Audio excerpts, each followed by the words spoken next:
Ya Rasulullah, salamun alaik ya Rafi'a sya'ni wa daraji.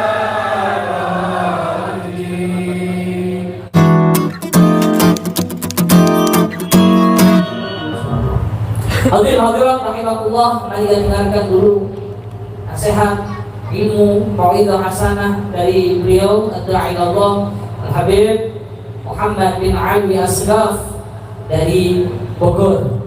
Pada beliau falyatafaddal fa'alaihi mashkura. Sallallahu ala Muhammad.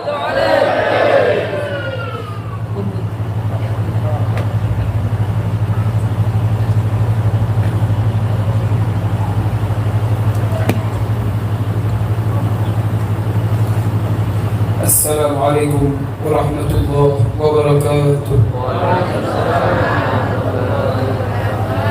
Alhamdulillah al-mahmud bi ni'matihi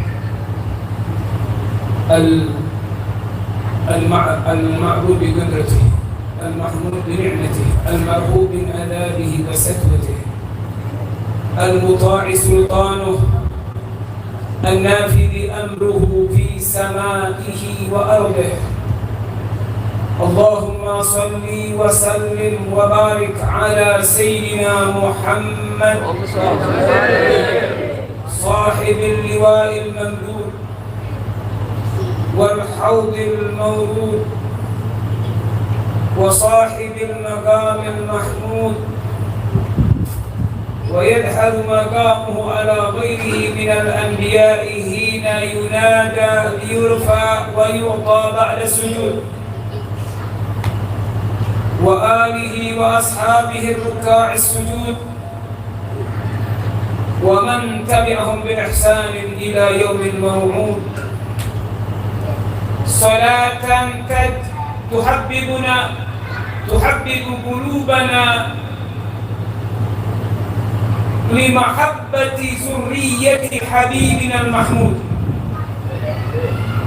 وصلاة تجمعنا مع النبي في الدنيا باتباع شريعته، وفي الآخرة بالمعية معه مع النظر إلى وجه ربه المعبود. أما بعد، المكرم والمحترم yang sama-sama kita muliakan, guru kita semua, Al-Ustaz ad-da'i ilallah Gus Idris, juga yang sangat-sangat kita muliakan orang tuanya beliau, juga semua asatidzah hadirin wal hadirat. Mudah-mudahan kita semua dijadikan oleh Allah Subhanahu wa taala manusia yang bahagia di dunia wal akhirah. Amin ya Allah ya rabbal alamin. Ini kalau saya ceramah salah kasih tahu ya. Jangan ini kalau saya salah kasih tahu, sebab ceramah ini tidak gampang. Ceramah ini menerangkan daripada aturan baginda Nabi Muhammad sallallahu alaihi wasallam, menceritakan sejarahnya Habibana Muhammad sallallahu alaihi wasallam. Dan yang kita ingat, bagaimana seorang muslim dalam hidup ini. Di dalam kitab Manhajus Salaf yang dikarang oleh Al-Alim Al-Allama Al-Muslim Al-Habib Muhammad ibn Alwi Al-Maliki Al-Hasani Al-Idrisi, beliau menafsirkan ayat A'udzu billahi minasy syaithanir rajim. Bismillahirrahmanirrahim. Wa'tasimu bihablillahi jami'an wa la tafarraqu. Wadhkuru ni'matallahi 'alaikum إذ كنتم أعداء فألف بين قلوبكم فأصبحتم بنعمته إخوانا wa kuntum ala shafa hufratin minan nar fa anqadhakum minha.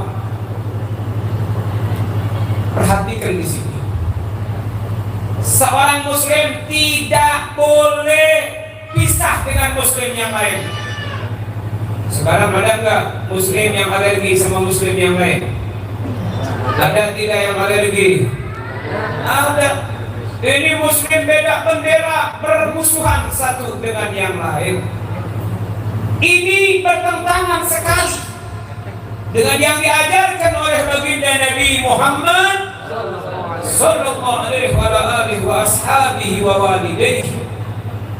Dulu Nabi Muhammad SAW, Nabi Muhammad dizahirkan risalahnya oleh Allah Subhanahu wa taala, diutus oleh Allah Subhanahu wa taala menyebarkan Islam. Wajada indal Arab al-funun al-muta'addidah. Beliau mendapatkan orang Arab itu punya keahlian. Ada yang ahli mana, ada yang ahli naik kuda, ada yang ahli bulat, ada yang ahli berenang, dan mereka dermawan.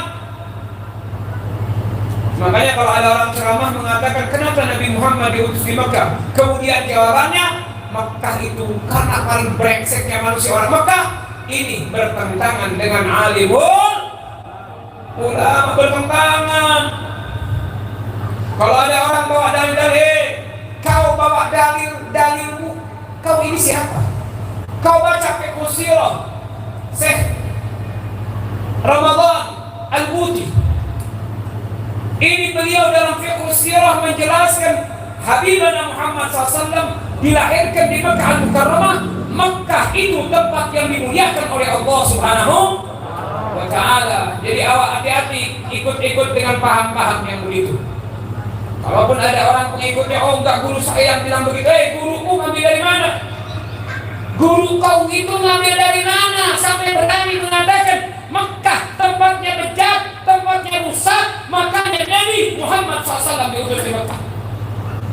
Sebelum saya jelaskan yang tadi, Mekah, ada enggak di Mekah, pernah dengar enggak dalam sejarah Mekah ada orang makan orang? Ada tidak? Ya. Tapi kalau kita di sini ada orang Kalimantan, saya dulu kemana? Ke tempat pembuang, tempatnya Pak Budian di DPR itu kawan saya. Nah, yang dulu punya masalah sama Semarang gitu. Nah itu di situ di Kalimantan, di Pedalaman atau di sana di Kalimantan Timur, waktu kemarin kejadian, ada nggak orang makan orang? Ada nggak yang makan tangannya dimakan? Itu sekarang itu. Tapi di Mekah dulu, zaman dulu tidak ada orang makan orang. Kemudian kalau kita lihat Persia, bapak menikahi anaknya. Apakah ada di Mekah bapak menikahi anaknya? Tidak ada. Kemudian apakah Mekah tempatnya merebut kekuasaan? Enggak. Di sana ada Kaisar Romawi, ada Kaisar Cina, ada 3 kerajaan, dan Mekah tidak termasuk ke dalam kekuasaan yang 3 ini. Ada Romawi, ada apa lagi? Ada Kaisar Cina, ada satu lagi itu apa itu? Ada 3. Kenapa Nabi Muhammad tidak dilahirkan di tempat-tempat yang itu? Agar manusia semuanya tahu bahwasanya Nabi Muhammad terlahir sebagai Nabi yang tidak ada hubungannya dengan kekuasaan sama sekali. Dan tempat Mekah tempat yang mulia. Nah, kita lihat bagaimana dakwahnya Rasulullah, bagaimana dakwahnya Habibana Muhammad. Ketika Islam datang, mereka ini yang punya kepintaran macam-macam itu membela kelompoknya masing-masing. Nah, sekarang banyak gak yang membela kelompok masing-masing? Banyak tidak? Coba kalau kita baca kitab Syekh Hasyim Asy'ari, Hadratus Syekh Hasyim Asy'ari, coba semuanya kembali kita baca semua, satukan semuanya umat, baca di situ bagaimana ajaran pendiri Nahdlatul Ulama Hadratus Syekh Hasyim Asy'ari. Ini beliau Allahumma sholli ala sayyidina Muhammad wa ala sayyidina Muhammad. Kalau kita baca ya Rabbal Alamin, Ki Hasyim Asy'ari itu nggak mau umat Nabi Muhammad pecah, tidak mau. Kalau ada berbeda pandangan satu dengan yang lain, apalagi beda bendera, tidak menjadikan ini semuanya untuk pecah belah. Tidak. Kalau kita lihat keadaan sekarang, yang fulan bela fulan, ini bela ini, diajak bersatu tidak mau. Itu tidak beda dengan jahiliyah dulu sebelum diutusnya Habibana Muhammad SAW.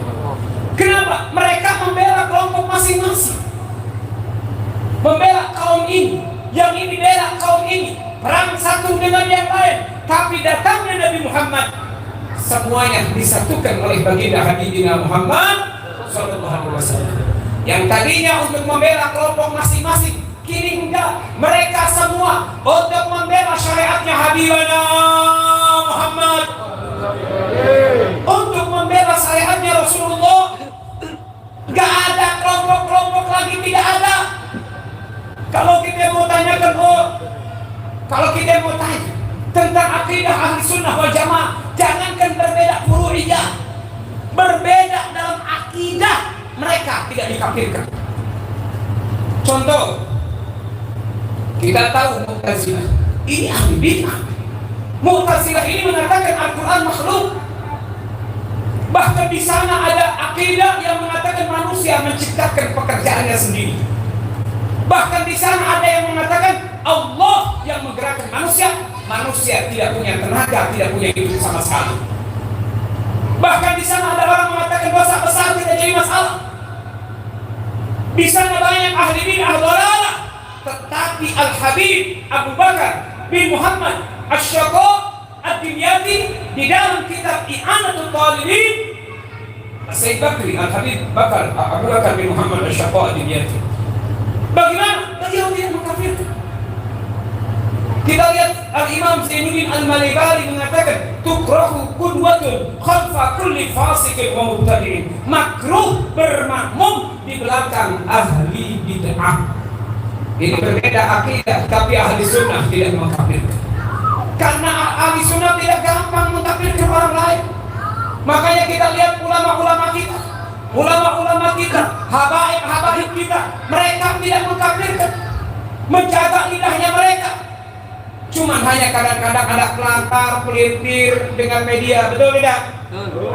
Media ini dikesinikan, ini ceramahnya ke situ dipotong sedikit. Maksudnya apa kalau potong-potong itu media itu? Dibikin fitnah, muslimin pecah belah satu dengan yang lain. Padahal ajaran ulama-ulama kita, ajaran habaib kita, ajaran yang lurus, yang lemah lembut, yang tegas ketika memerintahkan, lebih tegas ketika melarang. Kenapa? Itu ajarannya Habibana Muhammad SAW. Sallu ala Nabi Muhammad. Ada orang bilang kita harus lemah lembut terus gimana? Masa lemah lembut terus? Saya waktu itu berbicara dengan seorang pejabat, saya bilang, ketika berdakwah seorang lemah lembut, betul tidak? Kalau ngajak lemah lembut kan? Lemah lembut. Ketika melarang, ketika memerintah lebih tegas sedikit. Ketika melarang lebih tegas lagi. Coba kita lihat daripada TNI yang kita banggakan, daripada polisi yang kita banggakan, ketika merayu-rayu, mengajak lemah lembut nggak? Lemah lembut nggak? Lemah lembut. Ketika melarang sedikit tegas nggak? Ketika memerintah tegas, ketika melarang lebih tegas. Namun ketika ulama kita menggunakan hal itu, kadang-kadang ada orang yang salah paham. Betul tidak? Betul tidak? Salah paham, padahal aturan itu yang bawa Habibana Muhammad. An-Nabiyyu idza sa'ida al-minbar wa khataba an-nas ishtadda shawtuhu. Al-Habib SAW ishtadda ghadabuhu wa ala sawtuhu ka'annahu mundir jaisin. Nabi Muhammad kalau sudah naik ke mimbarnya, beliau ishtadda ghadabuhu, Beliau karena Allah Subhanahu wa taala seakan-akan seperti orang yang marah. Ada saujuh tinggi suaranya, ka'annahu mundirul jaisin, seakan-akan Habibana Muhammad komandan daripada pasukan. Ada Habibana Muhammad SAW. Beliau ma'ahul haibah qawiyah allati tarta'idu minhu fara'isul aqya min al-bariyah. Nabi Muhammad punya haibah yang kuat. Waktu itu ada orang Arabi datang, Nabi Muhammad, dia lihat Nabi Muhammad tadi duduk. Ini yarta'ish, orang Arabi itu gemetar lihat Habibana Muhammad SAW. Kata Nabi Muhammad, ente jangan takut. Anak ini anak seorang anak ibnu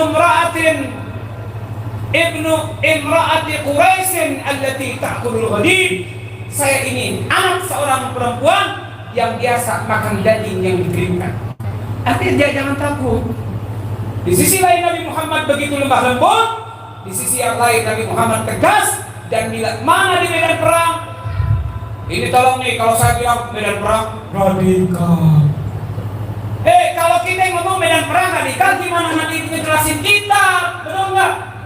Nanti kalau terangin jihad di dalam kitab gimana? Kalau saya terangin perang nanti disebut radikal. Nggak diterangin, harus dijelasin. Gimana? Atau kita menerangkan pahlawan-pahlawan kita lagi perang, Jenderal Sudirman, kesebut nggak perangnya? Kesebut nggak? Nanti radikal ini. Berarti ceritanya gimana? Jangan perang. Waktu itu Jenderal Sudirman lagi jalan-jalan. Ini perlu disampaikan. Kenapa? Karena ini ajaran Habibana Muhammad Sallallahu Alaihi Wasallam. Kata Nabi, kata Rasulullah, kuntum dulalan fahadakumullahu bi. Kalian semua tersesat, Allah mengutus aku, kemudian kalian mendapatkan petunjuk dari Allah Subhanahu wa taala. Wa kuntum ashtatan fajama'akumullahu bi. Kalian ini pecah belah satu dengan yang lain, diutusnya Nabi Muhammad, kemudian Allah kumpulkan yang pecah belah ini semua. Makanya saya sering bilang sama saudara-saudara saya, coba kita lihat kitabnya Ki Hasyim Asy'ari. Coba kita lihat bagaimana beliau, warungnya beliau, suhudnya beliau. Beliau tidak pisah dengan para habaib. Beliau mendirikan NU sama Habib Hussein bin Muhammad Al-Haddad Jombang. Datang ke Abdullah Sami, minta izin dan isyarat daripada Ki Khalil Bangkalan, perintah daripada Habib Muhammad bin Ahmad Al-Muhdar. Ini terberdirilah Nahdlatul Ulama. Itu tidak pisah daripada para habaib alimul ulama yang mereka jelas-jelas membawa ajaran Habibina Muhammad. Sekarang kalau kita mau bilang perempuan joget-joget, itu ajaran Nabi bukan? Ajaran Nabi bukan? Bukan. Ajaran Ki Hasyim Asy'ari bukan? Bukan. Kemudian kita ngomong itu kan, saya adalah Ki Hasyim Asy'ari, kau yang mengkhianati Ki Hasyim Asy'ari. Betul tidak? Betul. Jangan pusat sekali, justru saya sakit hati kalau ajaran Ki Hasyim Asy'ari tidak dilakukan seperti perintahnya beliau, seperti aturannya beliau, karena berdiri Nahdlatul Ulama itu dari alimul ulama. Justru kita jaga NU, betul tidak? Betul tidak? Tak boleh kita pecah belah. Siap kita bersatu semua? Siap bersatu? Kalau ada yang nggak mau bersatu, saya nggak mau bersatu. Ente sendiri keberatan nantinya. Kenapa? Kita memang diperintahkan bersatu. Gak boleh kita pecah belah. Al-Islam da'an nas ila al-ittihad.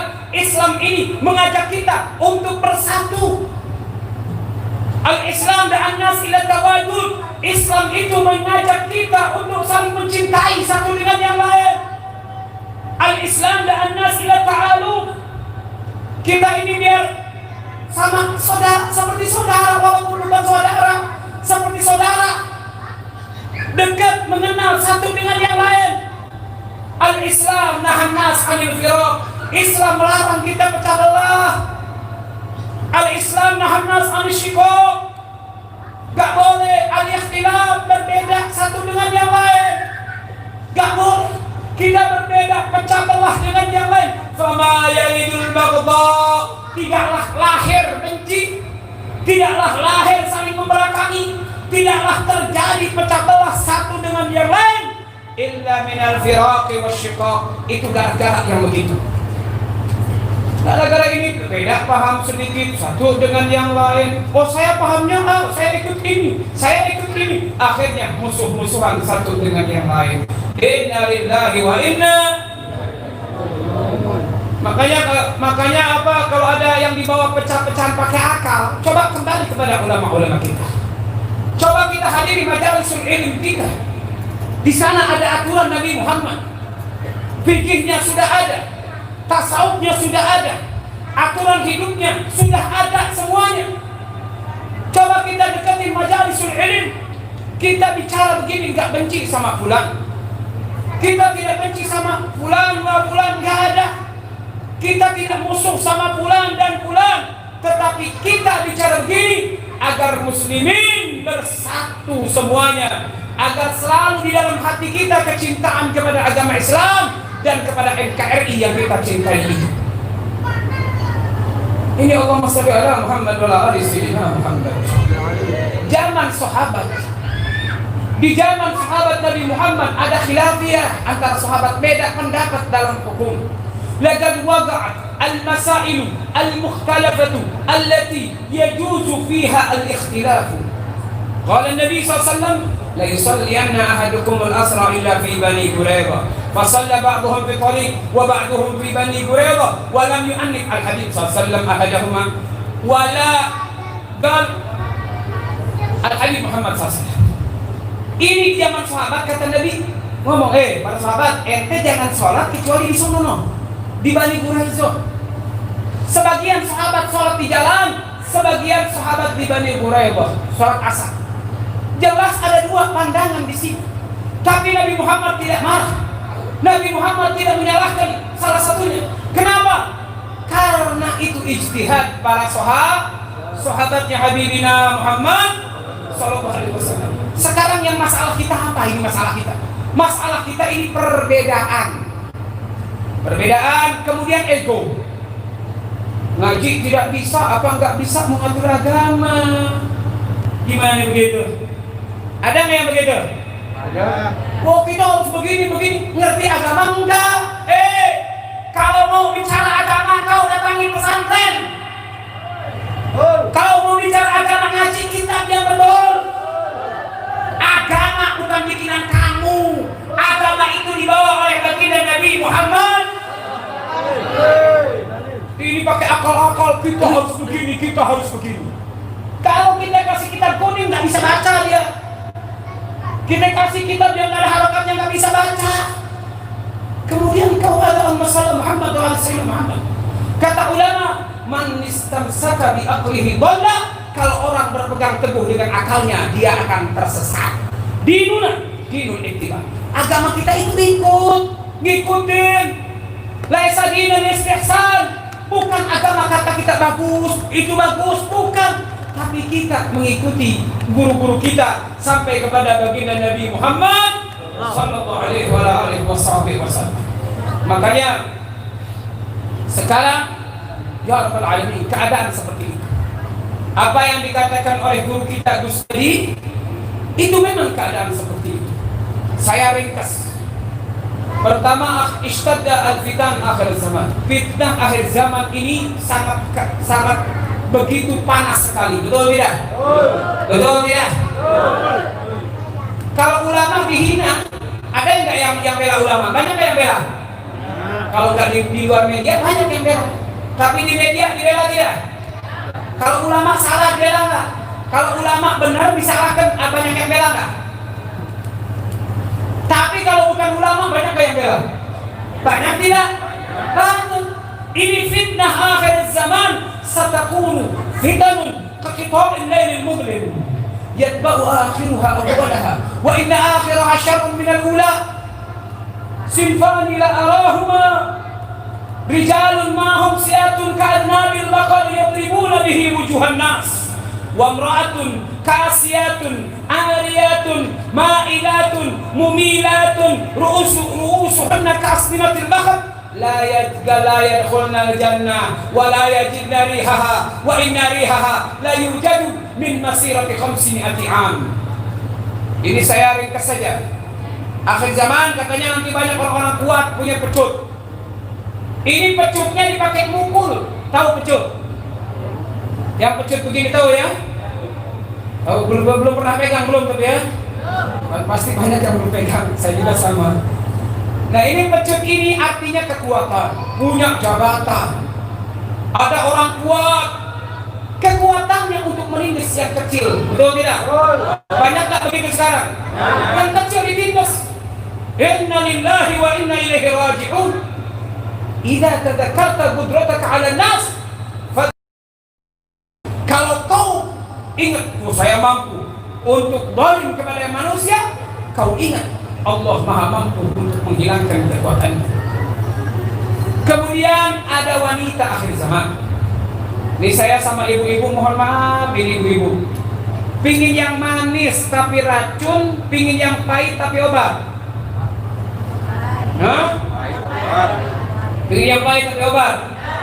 Nanti kalau ibu-ibu acara-acara kasih kopi jangan pakai gula. Kenapa? Karena itu pahit. Kalau kopi nggak pakai gula yang kasih itu obat. Nah jadi ibu-ibu pingin yang pahit tapi obat. Sayang nggak kita sama anak kita? Sayang nggak? Ya. Sayang. Anak kita pinginnya ke surga ke neraka? Surga. Kata Nabi, bukan kata saya. Itu nanti banyak perempuan kasihan. Pakai baju tapi Arya telanjang. Ada nggak perempuan yang pakai baju telanjang? Ada sekarang perempuan itu pakai celana ketat, kemudian joget-joget. Ada nggak perempuan joget-joget? Merek gede, digini-gini apa itu? Ada haram, tak boleh. Ki Hasyim Asy'ari, bukan saya yang bicara. Hadratus Syekh Hasyim Asy'ari. Jangan saya cinta kepada Ki Hasyim Asy'ari, tolong seperti itu jangan diikuti. Gak bisa, salah, gak benar begitu. Haram, tidak boleh. Kalau ada orang mengatakan boleh, kau musuh Nabi Muhammad, kau musuh syariatnya Rasulullah SAW. Rendah anak ini masalah biasa.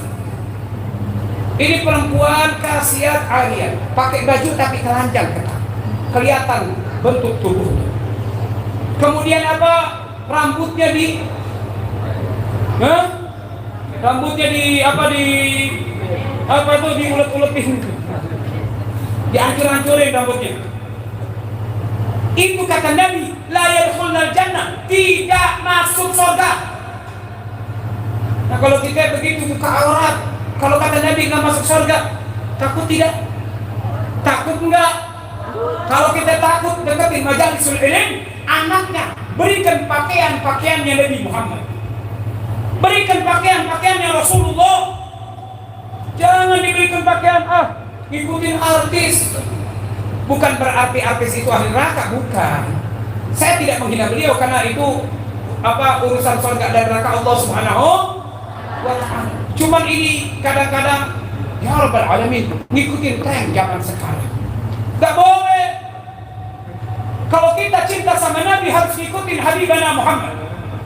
Kita cinta sama Rasulullah, ikutin ulama yang bersambung kepada Habibana Muhammad, bukan ngikutin ulama yang mengikuti akalnya dan dia kosong di dalam agama. Nah, kemudian Qalilul Barokah, sekarang barokah ini sedikit. Ini barokah sekarang sedikit. Indonesia, kota hujan bukan negara banyak hujan, tidak di Indonesia. Sungai banyak nggak di Indonesia? Banyak, tapi kita minum beli apa ngambil di sungai? Airnya banyak, pohonnya banyak, tapi kita minum beli.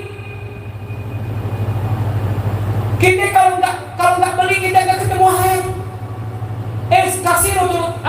Kasirul amtar, hujannya banyak, tapi tidak bermanfaat, sedikit manfaatnya buat kita minum. Kita mau mandi harus pakai pan. Kenapa? Bisa babi maksiat bani Adam, sebabnya dosa manusia yang naik ke langit, yang menurunkan bencana dari Allah Subhanahu wa ta'ala. Akhir semua udah. Kemudian banyak orang yang ngerti, maksudnya ada orang yang ngerti, yang alim tapi munafik. Agama gimana bayarannya? Ada nggak yang begitu agama? Gimana bayar? Tadinya haram, dapat duit jadi halal. Tadinya haram, dapat duit dikirain 100 juta, oh cuma 10 juta, jadi halal. Halal enggak, haram enggak? Kalau ditambahin jadi haram, enggak ditambahin jadi halal lagi. Gimana bayarnya? Agama bisa dipesan, hukum bisa dipesan. Kenapa ditukarkan dengan dunia? Itu orang, kenapa? Hum yaqifuna ala abwabi jahannam yad'una an-nasa ilaiha. Mereka itu berdiri di pintu neraka manggil orang-orang supaya ikut dengan mereka. Makanya kita jangan ikut sembarangan. Kita cari guru-guru yang jelas, sudah ngajarin maulid kita, ngajarin syariat sama kita, sudah jelas guru-guru kita, sanadnya jelas, gurunya jelas. Jangan walaupun punya pangkat yang tinggi, kalau dia nggak ikut agama, tidak mengerti dia dalam agama, jangan kalian ikuti. Ini bukan hasud, oh ini penghasudan, bukan penghasudan. Ini aturan Habibana Muhammad. Kalau dikatain penghasudan, coba kita bawa. Ini syariatnya Rasulullah begini. Kita ini Indonesia, apa negara yang punya agama, bukan komunis. Kita bukan negara komunis, bukan negara PKI, betul tidak? Bukan PKI, kita punya agama, dan agama ini harus dijunjung tinggi. Kemudian apa? Al-mutanabbi'un, banyak yang ngaku nabi. Itu udah jelas. Kemudian taghayyurul mafahim, orang banyak berbeda dalam pahamnya. Yang mulia dihinakan, yang hina dimuliakan, betul tidak? Betul tidak? Orang mulia dihinakan. Kemudian urusan ini dipasrahin kepada bukan ahlinya. Orang tidak mengerti apa-apa. Akhirnya diberikan apa? Diberikan pekerjaannya, akhirnya pekerjaannya hancur-hancuran. Kenapa? Karena bukan ahlinya. Ya Rasulullah, mata sa'ah. Ya Rasulullah, kapan sih kiamat itu? Idza usidal amru ila ghairi ahli. Kalau satu urusan diberikan kepada bukan ahlinya, fantabiru as-sa'ah, fantabiru as-sa'ata, tunggulah kehancurannya. Kemudian sekarang banyak enggak yang diberikan urusan perempuan-perempuan? Banyak enggak? Perempuan jadi wali kota ada enggak? Perempuan jadi gubernur ada enggak? Perempuan jadi menteri ada enggak? Ada. Itu agamanya apa kalau kita tanya? Kalau agamanya Islam kita tanya, ente cinta Nabi enggak? Ente cinta Rasulullah enggak? Ente ngerti agama enggak? Firman hadits Rasulullah, la yufliha qaumun wallau amrahum imra'ah, tidak akan beruntung kaum kelompok manusia kalau memasrahkan urusannya kepada perempuan. Oh, itu apa penghasudan? Itu bukan penghasudan, ada hadisnya. Ada kitabnya. Urusan itu harus, ini bukan kita menghina perempuan biar perempuan tidak capek. Tidak begitu capek, ini perempuan keluar, laki-lakinya nunggu di rumah. Kawin lagi nggak boleh. Ini perempuannya kemana-mana. Pak, apa? Mama mau ngurusin saya. Ada urusan mama. Bapaknya gini aja di rumah ini. Gimana akhirnya? Nah itu Allah masalah, biar perempuan sudah di rumah, sholat 5 waktu, taat kepada suami, betul tidak? Itu sudah enak, sudah indah. Biarkan urusan yang sulit-sulit, biarkan laki-laki yang menguruskannya. Nah ini kemudian ada al-hurubul fasilah, perang pemisah antara Islam dan bukan Islam. La ta'ti sa'ah hatta yuqatilul muslim yuqatilu al-muslim yuqatila al-muslimu al-yahudiyah wa yaqulu al-hajar wa syajaru ya muslimu ya abdallahi ta'al hadha yahudi khalfi faqtirhu. Tidak akan datang kiamat nanti kecuali ada perang pemisah antara Islam dan bukan Islam. Nah kalau kita bilang kafir boleh tidak? Antara Islam dan kafir boleh nggak bilang begitu? Boleh. Saya pernah ngobrol sama orang Kristen, saya jelasin kafir itu tidak menghina. Kita ngomong yang bukan Islam kafir, nggak menghina, karena kafir itu tidak menerima yang dibawa oleh Nabi Muhammad Sallallahu Alaihi Wasallam. Itu namanya kafir. Kalau kamu nggak disebut kafir, berarti kamu harus masuk Islam. Kenapa? Berarti kamu menerima apa yang dibawa oleh Nabi Muhammad. Itu nggak menghina kita. Kafir itu paling lembut. Kemudian dia paham, kemudian orang itu mengerti. Oh gitu. Nah ini tidak akan datang kiamat nanti, kecuali ada perang antara pemisah antara Islam dan bukan Islam, antara Islam dan kafir. Sehingga pohon nanti ngomong, Al-Gorgon, ada pohon di Israel namanya Gorgon. Ini pohon asyajarah dzatu syaukatin kabiratin, punya duri-duri yang gede. Aneh, Israel nanam sekarang. Israel ini sudah nanam banyak tanaman Gorgon. Kenapa? Mereka mungkin baca juga. Karena memang banyak Zionis yang hafal Al-Quran banyak. Saya berikan satu contoh. Dulu kita punya Presiden B.J. Habibie, orang soleh, betul tidak? Ketika beliau sekolah di mana? Di Jerman ya. Ketika beliau sekolah di Jerman ini bukan Singosari. Itu naik pesawat ke sono jauh. Ke Jerman, B.J. Habibie itu juara ketiga terus. Kok B.J. Habibie juaranya ketiga terus? Yang juara pertama siapa? Yang juara pertama bukan orang Islam. Kemudian bagaimana kok ini juara bertahan yang bukan Islam ini gimana? Ketika ditanyakan, ternyata yang bukan Islam ini setiap jam 2:30 atau jam 2, ya kalau ngantuk dikit jam 3, mereka berdua mandi, pakai minyak wangi, kemudian baca Al-Quran. Padahal bukan Islam. Kenapa baca Al-Quran? Kan kata ini orang bukan Islam ini mengatakan, setelah baca Al-Quran badan saya kuat, pikiran saya fresh, ini metabolisme badannya bagus, sehat, akalnya sehat. Itu rahasianya. Akhirnya B.J. Habibie dari situ beliau selalu wudu dan melakukan apa yang dilakukan oleh orang bukan Islam itu. Beliau nangis, orang bukan Islam ini kok kepintarannya ternyata baca Al-Quran.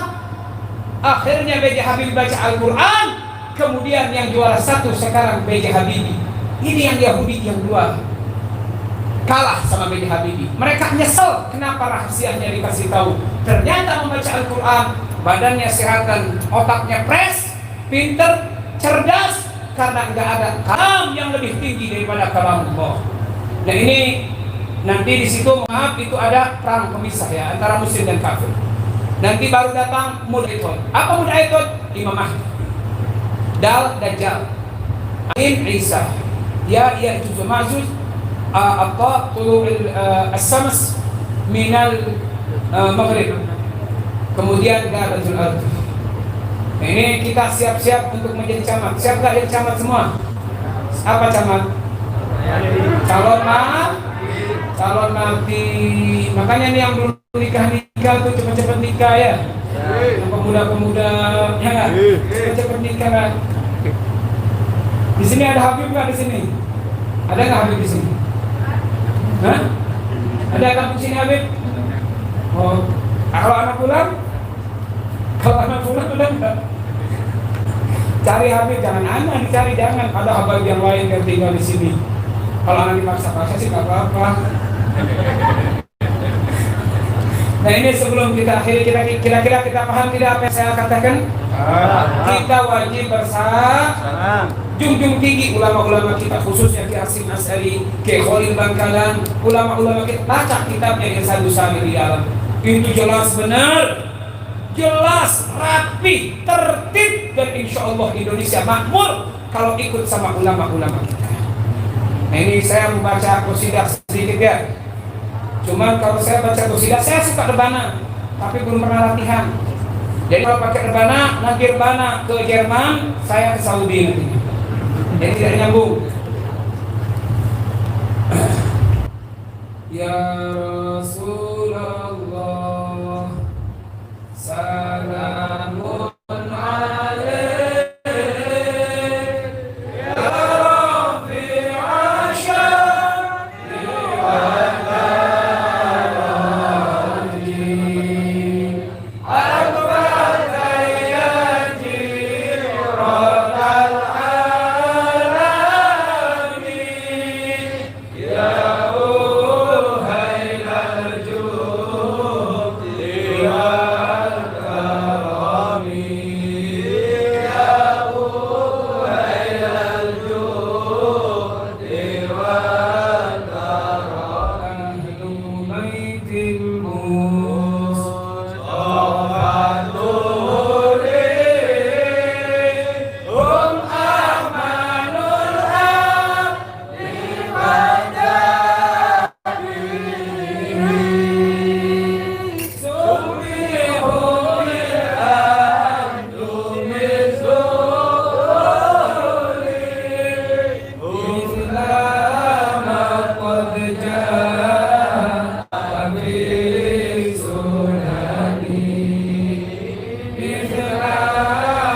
Ini sering dibaca nggak di mana-mana? Sering dibaca nggak? Fulan yang berbeda dengan kita kadang-kadang suka baca nggak? Baca yang fulan baca ini baca. Kalau baca jangan cuma di mulut diikutin. Ahlul Baiti siapa? Ahlul Baiti Mustafa Tuhuni siapa? Keluarga Nabi Muhammad SAW. Sekarang gimana mau bener habaibnya ditinggalin, betul tidak? Gimana habaibnya diikutin? Siapa yang jamin? Siapa yang mengatakan ini ulama, doktrin dari ulama Qutbul Irsyad sebelum Indonesia merdeka? Qasidah ini sudah ada doktrin kepada kita. Kalau kita mau selamat, kita mau aman, kita mau makmur, kita mau subur, jadikan mereka imam-imam kita. Kemudian hum safinun min najati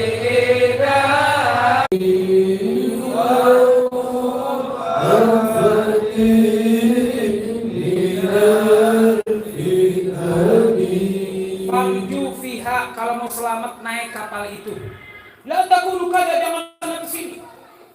Nah, kalau ada orang misalnya protes dengan syair yang barusan, kau protes sama Qutbul Irsyad Abdullah bin Abdul Haddad. Kau jangan ngaji lagi Sulam Taufik. Kenapa? Karena ilmunya dari sana sumbernya.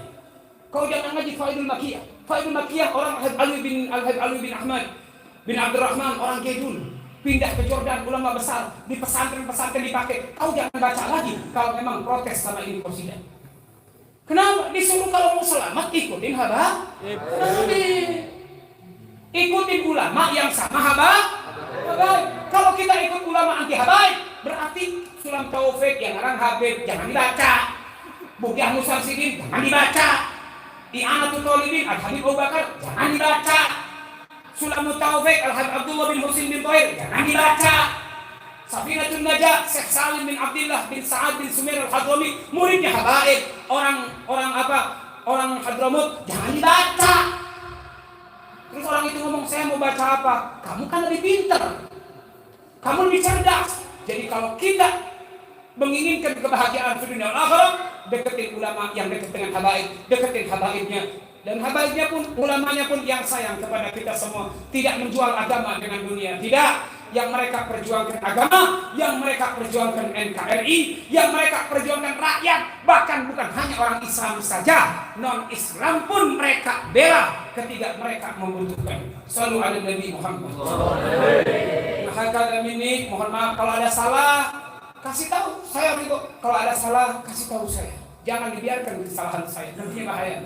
Yang benarnya dari Allah Subhanahu wa taala. Mudah-mudahan kita diberikan taufik oleh Allah dan kita selalu bersama Nabi Muhammad sallallahu alaihi wasallam. Wassalamualaikum warahmatullahi wabarakatuh.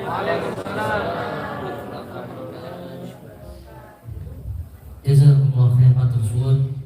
Terima kasih, mudah-mudahan disampaikan beliau bermanfaat bagi kita semua dan mudah-mudahan mau'izah hasanah beliau menambahkan ketaatan kita kepada Allah, menambahkan mahabbah kita kepada baginda Rasulullah, dan menambahkan rasa cinta kita kepada zuriyah Ahlul Bait, keturunan daripada baginda Nabi besar Muhammad sallallahu alaihi wa alihi wasallam. Bi faj'alna